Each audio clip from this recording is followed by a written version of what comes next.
El colapso en Estados Unidos acaba de acelerar. La recesión es inevitable.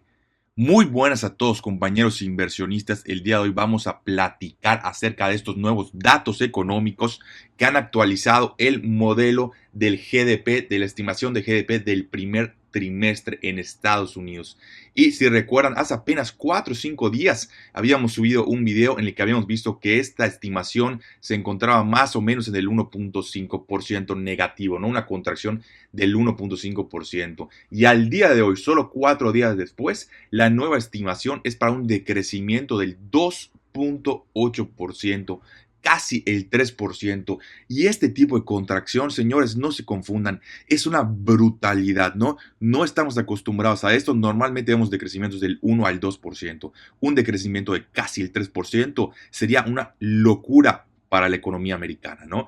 Y como saben, para la economía de todo el planeta, porque al día de hoy el sistema financiero está 100% interconectado y siempre lo hemos dicho, si a Estados Unidos le da una gripa, a México le da una pulmonía. Es altamente probable con este nuevo dato que la recesión en México también ya sea un hecho, ¿no? Ya es inevitable, ya no hay nada que hacer, ya estamos a marzo, es muy difícil que la actividad económica tan mala que vimos en enero y febrero de la nada se recupere en marzo, ¿no? Entonces las probabilidades son sumamente elevadas de que la recesión económica por fin llegue otra recesión aquí, ¿no? Lamentablemente, esto es lo que está sucediendo y les voy a explicar por qué en este video, porque no todo es lo que parece.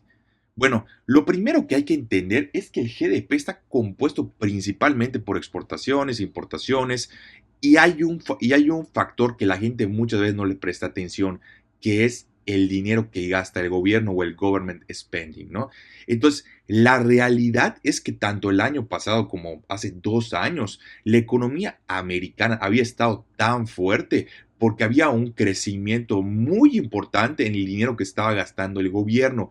Y esto no necesariamente es bueno, porque si por una parte bien inflas el GDP, la realidad es que la productividad no aumenta y no se traduce en riqueza para toda la población. Por eso este último año, específicamente 2024, vimos esta desconexión donde los datos nos decían, al menos en Estados Unidos, que la economía iba bien, pero la realidad es que para el americano promedio no lo sentía así. De hecho, lo sentía bastante mal y gran parte de esa fue una de las razones principales, la economía, por la cual la gente vota por Donald Trump, ¿no? Porque la economía no se encontraba bien a pesar de que lo que los números decían. Y aquí viene el principal problema. Al ser una gran parte del GDP, el government spending, tú puedes artificialmente hacer que este número sea más elevado, ¿no? Tú puedes proyectar crecimientos del 3% como lo hizo Estados Unidos el año pasado, sin necesariamente traducir en una riqueza más en la población promedio. ¿Por qué pasa esto? Hay que entenderlo. Son dos factores principales.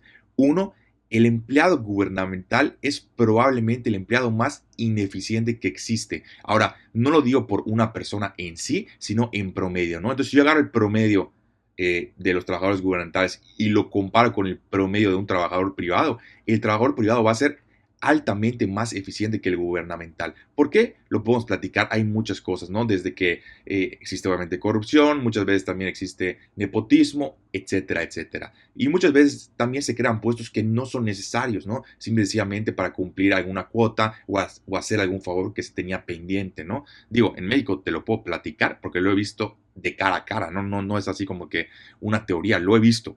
Entonces, ¿qué es lo que ¿Qué significa eso en palabras muy sencillas? Que este señor Trump está recortando los gastos, ¿no? Trump lo que está dedicado a hacer con el departamento de Dodge, que es el departamento que está liderando Elon Musk, es buscar ineficiencias en el gobierno. Y para que tengan una idea de un ejemplo de una ineficiencia muy clara, es, ponte tú que tenían, te voy a poner un número, pero el número es mayor, ¿no? 10 oficinas rentadas que estaban pagando una renta mensual y que no estaban ocupadas por nadie, ¿no? Entonces era literalmente dinero tirado en la basura. Y esto es algo muy importante por cual el gobierno es ineficiente, ¿no? A lo mejor fue un favor que le tenía que hacer a alguien, pero si tú, como empresa privada, o sea, no hay forma que tengas 10 oficinas y ya sabes, y estés pagando renta a lo tonto y nada más estén allá desocupadas, ¿no? Al instante te das cuenta y cancelas los leases, ¿no? Entonces, ¿Qué es lo que pasa con el gobierno? Que pues dice, no, pues a lo mejor le debo un favor a esta persona, le voy a rentar su propiedad y luego vemos si se usa o no, ¿no? Por poner un ejemplo. Pero eso es una locura y habían varias oficinas que era espacio rentado que estaba pagando y que sencillamente no estaba generando ningún beneficio porque nadie estaba utilizando las oficinas, ¿no? Eso es por ponerte un ejemplo muy claro de lo que estaba pasando. Entonces, hay otro contrapié, ¿no? Que obviamente ese dinero que está pagando el gobierno que podemos decir que es de manera ineficiente, pero sí también ayuda a la economía porque a la persona a la que está rentado recibe ese dinero y luego lo gasta, ¿no? Entonces es como que la contracara de la moneda que puede decir, bueno, pues sí ayuda un poco a la economía. Y te voy a decir, sí, pero ¿cuál es el costo? Porque tiene un costo, todo tiene un costo, nada es gratis, nada. Entonces, ¿cuál es el costo de esto? Bueno, muy sencillo, se está pagando con el dinero de los impuestos. Ahora entra otro tema. La realidad es que Estados Unidos se ha dedicado en los últimos años a aumentar su déficit de manera importante. ¿Qué significa esto en palabras muy sencillas? Que están gastando dinero que no tienen, ¿no? Hace cuenta, le entra 100 pesos en impuestos y se gastan 150. Oye, Arturo, ¿pero cómo pueden gastar más dinero que no tienen? Bueno, lo imprimen, ¿no? Lo monetizan mediante la deuda, lo imprimen y esto genera un impuesto oculto que no lo hemos platicado en el canal, que es la inflación, ¿no? La inflación, no se confundan. La inflación no es un fenómeno que crean las empresas malas, no es un fenómeno que crea Rusia, no es un fenómeno que crea X, todas las cosas que hayan escuchado. No. La inflación es y siempre será un fenómeno monetario. Es completamente lógico. No es lo mismo tener un peso cuando existen 100 pesos en todo el país a que tengas un peso cuando existe 1 trillón de pesos en todo el país, ¿no? Entonces, tú al aumentar o el gobierno al aumentar la circulación de la moneda, simplemente les está traspasando a todos los americanos por igual un impuesto oculto que es la inflación, ¿no? Y la inflación se dice que es uno de los impuestos más malos, más agresivos. ¿Por qué? Porque afecta a los que menos tienen, ¿no? Los que menos tienen, al fin y al cabo, tienen que seguir comprando comida. Y si le aumenta la comida un 20%, pues es un 20% de impuesto indirecto que están teniendo que asumir esas personas que menos tienen, ¿no? Entonces, por eso la inflación es un impuesto que no discrimina y que normalmente afecta por lo mismo a la gente que menos tiene. Entonces, es un impuesto de lo más agresivo y de lo más mundano, ¿no? Entonces, esto es lo que ha estado pasando simple y sencillamente. Ahora, como Trump se ha dado cuenta, además de que quiere parar la inflación,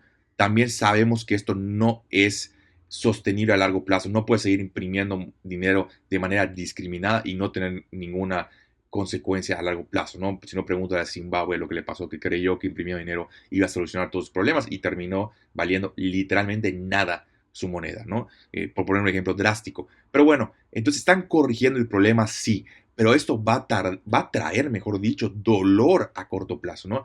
Esto va a ser beneficioso definitivamente a largo plazo, no me queda duda, porque van a poder dejar de aumentar la deuda, dejar de aumentar la impresión de la moneda, la inflación va a empezar a caer de manera significativa. Sí, todo eso es bueno, pero ¿qué es lo malo? Que la actividad económica a corto plazo va a sufrir sí o sí un efecto negativo. Y yo creo que sería una locura, por no decir otra palabra, pensar que el primer trimestre de Estados Unidos no va a quedar con un decrecimiento, ¿no? O sea, para mí ya existe un 95% de probabilidades de que el primer trimestre va a terminar con un decrecimiento, simple y sencillamente porque ya pasaron 2 meses y 3 días, ¿no? Es altamente improbable que la economía de la nada reacelere de manera significativa en el último mes. Entonces, yo creo que esto es un hecho, yo creo que esto va a afectar también a México en su primer trimestre, y para los que no saben o no se acuerdan, México terminó el último trimestre, ¿ok?, de este año con un crecimiento negativo. Y la definición, perdón, técnica de una recesión son 2 trimestres consecutivos con crecimiento negativo. ¿Qué significa esto en palabras sencillas? Que si se cumple el pronóstico y México cierra el primer trimestre con crecimiento negativo, estamos hablando de que oficialmente estamos en una recesión. Estados Unidos todavía le faltaría otro trimestre para salvarse la recesión, pero independientemente si hay o no recesión, la realidad es que un decrecimiento del 3% es una locura para Estados Unidos, ¿no? Eso no lo podemos negar. Y si quieren ver, vamos a ver también, muy importante, la tendencia en los países es exactamente la misma, ¿eh? No se confundan. Vemos acá, por ejemplo, el crecimiento del GDP de todo el área de Europa fue del 0%. De Alemania fue negativo. De Japón del 0.7, India sí fuerte, UK 0.1, Francia negativo, Italia 0%, Brasil 0.9, Canadá 0.6, Rusia negativo, México negativo, ¿no? Entonces, en general, vemos una tendencia que la economía no ha estado fuerte, no cerró fuerte el año. Y la realidad es que este trimestre tampoco ha empezado fuerte, ¿no?